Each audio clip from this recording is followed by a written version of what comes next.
Hi friends, అందరికీ శుభోదయం. Welcome to Sandhyaragam. శ్రావణ మాసంలో వచ్చిన సెకండ్ ఫ్రైడే ఈరోజు ఎర్లీ మార్నింగ్ 6 o'clockకే అమ్మవారి అభిషేకం అనేది స్టార్ట్ అయింది.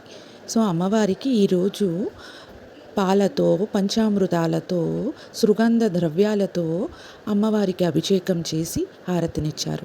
చాలామంది భక్తులు పాల్గొన్నారు. ఎందుకంటే శ్రావణ మాసం శుక్రవారం రోజున ఎర్లీ మార్నింగ్ మన స్వస్థాలతో అమ్మవారికి అభిషేకం చేసుకునే అవకాశం ఉంటుంది ఈ టెంపుల్లో.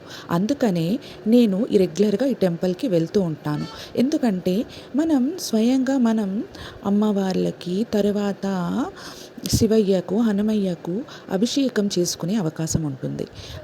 సో అలాగే ఈరోజు ప్రత్యేకంగా చాలామంది భక్తులు హాజరై అమ్మవారికి అభిషేకం చేశారు. అభిషేకం అనంతరం అమ్మవారిని దీపధూప నైవేద్యాలతో పూజించి పూజలు అనురించారు. ఈరోజు అమ్మవారికి గాజులతో అలంకరించారు. మనము కూడా ఈ గాజుల అలంకరణలో పాల్గొనవచ్చు. లాస్ట్ వీక్ అమ్మవారికి శాకాంబరి దేవిగా అంటే వివిధ రకమైన కూరగాయలతో అలంకరించారు.